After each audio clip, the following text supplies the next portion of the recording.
दोस्तों एक ऐसा थीम जो कि अगले कुछ सालों में ही भारत के ओवरऑल ट्रांसपोर्टेशन सेक्टर को कंप्लीटली चेंज कर सकता है और वो है इलेक्ट्रिक बस यानी कि ईवी बस। आज की इस वीडियो में इसी थीम से जुड़े हुए 4 स्टॉक्स के बारे में डिस्कशन करेंगे, लेकिन सबसे इंपॉर्टेंट क्वेश्चन यहाँ पे ये है कि क्या ये अपॉर्चुनिटी है या मार्केट पहले ही इनमें प्राइस इन कर चुका है। डिटेल में बात करेंगे इस छोटी सी वीडियो में, तो वीडियो को यहाँ पे पूरा देखिए और स्टॉक मार्केट इन्वेस्टमेंट के बारे में कुछ नया सीखिए। नमस्कार दोस्तों, मैं उमेश त्रिपाठी आपका स्वागत करता हूं स्टॉक फॉर रिटेल पर स्टॉक मार्केट से जुड़ी एक नई जानकारी के साथ। ध्यान रखिए जो भी चीजें हम यहाँ पर डिस्कस कर रहे हैं वो किसी तरह के बाय या सेल रिकमेंडेशंस नहीं है। तो वैसे तो हमारे देश में भारत में बहुत सारी कंपनियां हैं जो कि बसेस मैन्युफैक्चर करती हैं, लेकिन इलेक्ट्रिक बसेस मैन्युफैक्चर करने वाली कंपनियां अभी फिलहाल बहुत ही कम है। उनमें से कुछ कंपनियां हम पहले डिस्कस कर लेते हैं, फिर देखते हैं कि क्या अपॉर्चुनिटीज़ हैं इस पर्टिकुलर थीम में आने वाले समय के लिए। तो यहाँ पे पहली जो कंपनी है वो है टाटा मोटर्स लिमिटेड। अब टाटा मोटर्स रिसेंटली डीमर्ज हुई थी, राइट, कॉमर्शियल व्हीकल सेगमेंट और पैसेंजर व्हीकल सेगमेंट। तो पैसेंजर व्हीकल सेगमेंट में कार्स वगैरह जो मैन्युफैक्चर कर रही है वो कंपनी गई थी, यानी कि टाटा मोटर्स पैसेंजर व्हीकल, और दूसरी जो कंपनी बनी थी वो थी Tata Motors commercial vehicle segment यानी कि टाटा मोटर्स लिमिटेड। तो टाटा मोटर्स लिमिटेड के अंदर में रिसेंटली इन्होंने इवैको को एक्वायर किया था, तो हमने इसके बारे में वीडियो भी बनाई थी जब इन्होंने एक्वायर किया था। अब यहाँ पे अप्रूवल्स वगैरह ऑलमोस्ट कंप्लीट हो चुके हैं और इवैको इलेक्ट्रिक बसेस मैन्युफैक्चर करती है। इसके साथ ही साथ अगर हम यहाँ पे देखें तो टाटा मोटर्स के पास करीब 5,000 के बसेस के ऑर्डर बुक हैं। इसके साथ ही साथ ये इलेक्ट्रिक व्हीकल्स से रिलेटेड इलेक्ट्रिक बसेस मैन्युफैक्चर कर रहे हैं एंड साथ ही साथ इनके पास करीब 40 हाइड्रोजन बसेस के भी ऑर्डर्स देखने को मिल रहे हैं। अब ऐसे में अगर हम फंडामेंटल्स पे ध्यान दें टाटा मोटर्स के, तो आप देखिए जो इनका रिटर्न ऑन इक्विटी है 44% के आसपास है। रिटर्न ऑन कैपिटल एम्प्लॉयड यहाँ पे फिलहाल नहीं दिख रहा है डाटा, बट डिविडेंड यील्ड देखें तो 1.07% के आसपास है। यहाँ पे डेट टू इक्विटी 0.44 के आसपास हमें देखने को मिल रहा है and price to earning ratio अगर हम देखें तो 25 के आसपास का प्राइस टू अर्निंग रेशियो देखने को मिल रहा है।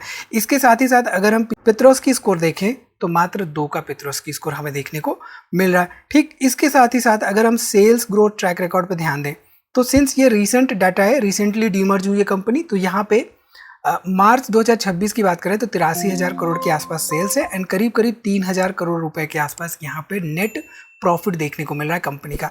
अब जब भी हम लॉन्ग टर्म की बात करते हैं, राइट, तो लॉन्ग टर्म में हम ओवरऑल थीम को तो देखते ही देखते हैं, साथ ही साथ ये भी देखते हैं कि उस पर्टिकुलर थीम में जो कंपनी है उसका ओवरऑल सेल्स ट्रैक रिकॉर्ड क्या कह रहा है and overall profitability track record क्या कह रहा है। ठीक है, तो हमें ये पता होना चाहिए कि पिछले 4-5 सालों में सेल्स ग्रो कर रही है या नहीं एंड प्रॉफिटेबिलिटी ग्रो कर रही है या नहीं। ठीक, इसके साथ ही साथ अगर हम शेयर होल्डिंग पैटर्न पे ध्यान दें तो प्रोमोटर्स यहाँ पे करीब 42% के आसपास है, 22% यहाँ पे पब्लिक है और यहाँ पे आप देख सकते हैं आपको करीब 44% के आसपास ओवरऑल इन्वेस्टमेंट देखने को मिल रहा है एफआईआईज एंड डीआईआईज का। ठीक है, दूसरी कंपनी की अगर हम बात करें तो जो दूसरी कंपनी है वो भी बसेस मैन्युफैक्चर करती है। अब बसेस मैन्युफैक्चर करती है का मतलब ये नहीं कि वो अदर व्हीकल्स नहीं मैन्युफैक्चर करती है। अब टाटा मोटर्स भी जैसा कि हमने देखा वो बसेस, ट्रक्स, एलएमवीज, एचएमवीज ये सब मैन्युफैक्चर करती है। बिल्कुल ऐसे ही जो अशोक लेलैंड है, राइट, कार्स को छोड़ के बाकी सब कुछ मैन्युफैक्चर करती है। अब यहाँ पे इनकी जो सब्सिडरी है स्विच इंडिया, ये मैन्युफैक्चर कर रही है इलेक्ट्रिक बसेस एंड साथ ही साथ इनके पास ऑलरेडी 850 सोल्ड बसेस का डाटा है एंड इनके पास ऑर्डर बुक करीब 1350 यूनिट्स की है, यानी कि ऑलरेडी 1350 यूनिट्स का सेल का ऑर्डर है इन पर्टिकुलर कंपनी के पास। ऐसे में अगर हम ध्यान दें तो ये एलएमवीज वगैरह भी मैन्युफैक्चर कर रहे हैं कॉमर्शियल व्हीकल्स के तहत एंड साथ ही साथ डिफेंस सेक्टर के लिए भी ट्रक्स वगैरह मैन्युफैक्चर करते हुए दिखाई दे रहे हैं। ऐसे में जो इनका ओवरऑल सेल्स ट्रैक रिकॉर्ड हम देख रहे हैं, राइट, वो देख रहे हैं कि इलेक्ट्रिक बसेस में धीरे धीरे बढ़ता हुआ दिखाई दे रहा है एंड साथ ही साथ इनके पास ऑर्डर बुक्स भी हमें देखने को मिल रहे हैं। ठीक है, ऐसे में अगर हम फंडामेंटल्स देखें अशोक लेलैंड के तो रिटर्न ऑन इक्विटी 28% का, रिटर्न ऑन कैपिटल एम्प्लॉयड 14% का, डिविडेंड यील्ड यहाँ पे 2.41% का देखने को मिल रहा है। साथ ही साथ यहाँ पे देखें तो डेट टू इक्विटी 4.49 के आसपास है। आप में से किसी ने कमेंट में पूछा था कि सर ये जो ऑटो सेक्टर का स्टॉक है इसमें तो डेट टू इक्विटी 1 से ज़्यादा है। तो जनरली ऑटो कंपनियों में क्या होता है कि कंपनियों को बिजनेस रन करने के लिए, मैन्युफैक्चरिंग करने के लिए कहीं ना कहीं से एक तरह का लोन लेना पड़ता है और जिसकी वजह से यहाँ पे डेट टू इक्विटी ज़्यादा देखने को मिलता है। पेट्रोस की स्कोर केवल 3 का है। सेल्स ग्रोथ पिछले 7 सालों का 8% के आसपास रहा है। प्राइस टू अर्निंग रेशियो यहाँ पे 23 के आसपास हमें देखने को मिल रहा है अशोक लेलैंड का। ठीक है, यहाँ पे अगर हम देखें सेल्स ट्रैक रिकॉर्ड तो देखिए 2015 में करीब 15,000 करोड़ का सेल्स था, कंपनी प्रॉफिट जनरेट नहीं कर रही थी। 2023 में 41,000 करोड़ का सेल्स हो गया बढ़ के, कंपनी का प्रॉफिट हो गया यहाँ पे करीब करीब 1360 करोड़। अब देखिए बीच बीच में कहीं कंपनी लॉस मेक भी करती है। अब कोविड के बाद यहाँ पे देखें तो कंटिन्यूसली 2 साल तक कंपनी को लॉस देखने को मिला था। इसके साथ ही साथ लेटेस्ट डाटा पर अगर हम ध्यान दें तो सेल्स हो चुका है करीब 56,000 करोड़ का एंड नेट प्रॉफिट हो चुका है करीब करीब 3,700 करोड़ का। ठीक है, इसके साथ ही साथ अगर हम शेयर होल्डिंग पैटर्न पे ध्यान दें तो यहाँ पे जून 2023 में करीब 51% के आसपास प्रोमोटर्स थे, 11% पब्लिक थी और यहाँ पे आप देख सकते हैं करीब करीब 37% के आसपास हमें FIIs एंड DIs देखने को मिल रहे थे। इसके साथ ही साथ अगर हम लेटेस्ट डाटा पर ध्यान दें तो यहाँ पर आप देख सकते हैं मार्च 2026 में 51% के आसपास प्रोमोटर्स है, 11% पब्लिक है और यहाँ पे आपको करीब करीब 38% के आसपास FIIs एंड DIs देखने को मिल रहे हैं। ठीक, अगर हम बात करें यहाँ पे तीसरी कंपनी के बारे में जो कि बस मैन्युफैक्चर करती है, इलेक्ट्रिक बस, क्योंकि हम यहाँ पे इलेक्ट्रिक बस थीम की बात कर रहे हैं, राइट, EV बसेस थीम की बात कर रहे हैं। तो यहाँ पे जो कंपनी है वो है ओलेक्ट्रा ग्रीन टेक। अब ओलेक्ट्रा ग्रीन टेक अगर आप देखिए तो इंटरेस्टिंग पॉइंट है कि ये पहली कंपनी है to launch the electric bus in India. अगर आपसे कोई पूछे which was the first company to launch electric bus in India तो वो ओलेक्ट्रा ग्रीन टेक। अब यहाँ पे already 3,800 Olectra green tech buses दौड़ रही हैं भारतीय सड़कों पर और साथ ही साथ इनके पास ऑलरेडी ऑर्डर बुक्स भी हैं। यहाँ पे अगर हम फंडामेंटल्स देखें ओलेक्ट्रा का तो रिटर्न ऑन इक्विटी 16% का, रिटर्न ऑन कैपिटल एम्प्लॉयड 21% का, डिविडेंड यील्ड मात्र 0.03% है, डेट टू इक्विटी मात्र 0.31 है, पेट्रोस्की स्कोर यहाँ पे 4 का है और सेल्स ग्रोथ देखिए पिछले 7 सालों का 45% के आसपास के रेट से ग्रो करती हुई दिखाई दे रही है। प्राइस टू अर्निंग रेशियो हालांकि 62 के आसपास देखने को मिल रहा है। ठीक, इसके साथ ही साथ अगर हम यहाँ पे सेल्स ट्रैक रिकॉर्ड देखें तो 2015 में मात्र 92 करोड़ का सेल्स था, नेट प्रॉफिट 5 करोड़ का था। 2021 में यहाँ पे देखें तो बढ़ के 281 करोड़ का सेल्स हो गया और 8 करोड़ का यहाँ पे नेट प्रॉफिट हो गया। लेटेस्ट डाटा के हिसाब से यहाँ पे आप देखिए तो मार्च 2026 में 2300 करोड़ का ओवरऑल सेल्स देखने को मिल रहा है एंड 180 करोड़ का यहाँ पे कंपनी का नेट प्रॉफिट देखने को मिल रहा है। इसके साथ ही साथ अगर हम शेयर होल्डिंग पैटर्न की बात करें तो यहाँ पे जून 2023 में ओलेक्ट्रा में 50% प्रोमोटर्स थे, 41% पब्लिक थी और यहाँ पे करीब करीब 9% के आसपास हमें FIIs एंड DIs देखने को मिल रहे थे। वहीं पे अगर हम लेटेस्ट डाटा पर ध्यान दें तो करीब 50% के आसपास प्रोमोटर्स हैं, 42% पब्लिक है और यहाँ पे 7.5-8% के आसपास हमें FIIs एंड DIs देखने को मिल रहे हैं। ठीक है, तो 3 कंपनी के बारे में हमने डिस्कस किया, राइट, EV थीम से।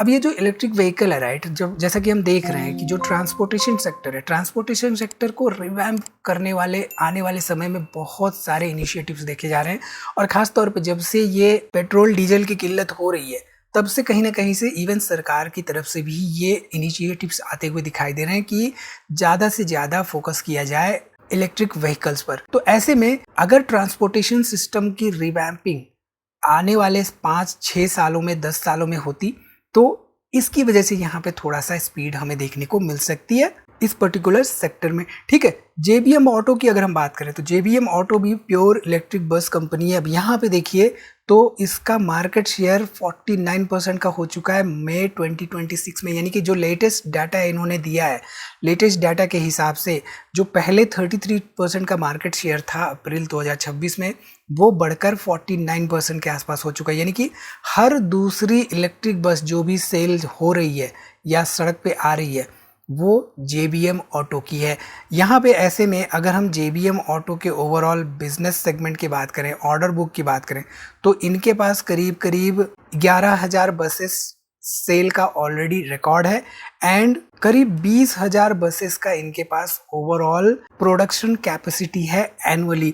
इसके साथ ही साथ अगर हम फंडामेंटल्स देखें JBM ऑटो के तो यहाँ पे आप देख सकते हैं करीब 16% के आसपास रिटर्न ऑन इक्विटी है, 15% रिटर्न ऑन कैपिटल एम्प्लॉयड है, डिविडेंड यील्ड 0.13% के आसपास है, कंपनी प्रॉफिटेबल है, डेट टू इक्विटी 1.97 है, पेट्रोस्की स्कोर 5 का है, सेल्स ग्रोथ पिछले 7 सालों का 16% के आसपास रहा है, but price to earning ratio यहाँ पे 74 के आसपास देखने को मिला। तो जनरली हम फंडामेंटल्स जब देखते हैं तो वहाँ पे return on equity, return on capital employed, debt, dividend yield, Piotroski score, ये सब देखते ही देखते हैं। साथ ही साथ ये हमारे लिए बहुत इंपॉर्टेंट होता है price to earning ratio and PEG ratio. अगर पीजी रेशियो 1 से ऊपर होता है तो ऐसे में हम कहते हैं कि वो कंपनी ओवर वैल्यूड होती है। अगर प्राइस टू अर्निंग रेशियो 20, 25, 30 से ऊपर होता है तो ऐसे में हम कहते हैं कि ओवर वैल्यूड होती है। तो जो भी वैल्यू इन्वेस्टर्स होते हैं राइट, वो क्या करते हैं, वो मार्जिन ऑफ सेफ्टी ढूंढने की कोशिश करते हैं, ऐसी स्टॉक्स जो कि फंडामेंटली स्ट्रांग तो हों लेकिन उनके प्राइसेस में कहीं ना कहीं से गिरावट हुई हो। ठीक है, यहाँ पे जेबीएम ऑटो का सेल्स ट्रैक रिकॉर्ड देखिए तो 2015 में करीब करीब 1500 करोड़ का सेल्स था, 93 करोड़ का नेट प्रॉफिट था। 2023 में करीब 3800 करोड़ का यहाँ पे सेल्स था एंड 125 करोड़ के आसपास यहाँ पे ओवरऑल नेट प्रॉफिट देखने को मिल रहा था।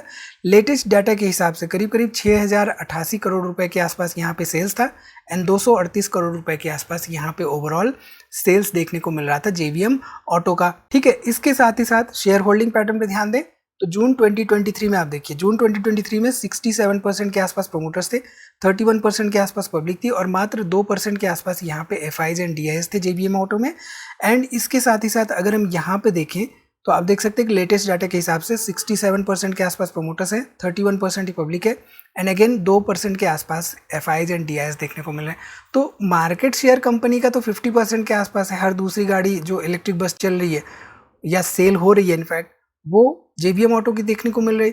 बट ये सब मालूम होते हुए भी एफआईज एंड डीआईएस क्यों इन्वेस्टेड नहीं है, इस बात पे हमें गौर करके चलना होगा। सो ऑल इन ऑल जो इलेक्ट्रिक बसेस का ट्रेंड है वो बिल्कुल रियल है एंड भारत में हम देख रहे हैं कि धीरे धीरे इसका एडॉप्शन बढ़ रहा है। यानी कि आप निकलते हैं, इवन बैंगलोर जैसी सिटीज में अगर आप निकलते हैं तो आपको दिन भर में 4-5 इलेक्ट्रिक बसेस देखने को मिल जाती हैं एंड इसमें गवर्नमेंट का भी सपोर्ट देखने को मिल रहा है। बट सिर्फ ईवी थीम देखकर ही इन्वेस्टमेंट डिसीजन मेकिंग थोड़ा सा रिस्की होता है, इसलिए कंपनी के fundamentals, valuations, debt levels, financials and future growth perspective को समझना बहुत इंपॉर्टेंट होता है। क्योंकि हमने देखा है राइट, ऑटो सेक्टर में भी बहुत सारी ऑटो कंपनियां थी, इवन इनफैक्ट हैं आज के समय पे, बट उनमें से कुछ कंपनियों ने रिटर्न्स नहीं दिया। तो थीम ऑटो सेक्टर की ओवरऑल ग्रोथ का था, बट ऑटो सेक्टर में ग्रोथ होने के बावजूद ऑटो कंपनियों ने वैसे रिटर्न्स नहीं दिए जैसे कि बाकी ऑटो कंपनियों ने दिए। तो ऐसे में ईवी थीम अगर ग्रो करता है तो हो सकता है कि उनमें कुछ कंपनियां रिटर्न्स दें, कुछ कंपनियां रिटर्न्स ना दें। तो इसलिए हमें फंडामेंटल्स पे फोकस करना चाहिए, हमें वैल्यूएशंस पे फोकस करना चाहिए, हमें फाइनेंशियल्स पे फोकस करना चाहिए। ठीक है, तो ओवरऑल इनमें से कौन सा स्टॉक आपको सबसे ज़्यादा इंटरेस्टिंग लग रहा है, कमेंट करके अपनी राय जरूर दीजिए। वीडियो को दोस्तों में शेयर करना ना भूलिए और वीडियो को लाइक जरूर से जरूर करिए। मिलते हैं इसी तरह की एक अगली वीडियो में, तब तक आप हमारी दूसरी वीडियोस देखते रहिए।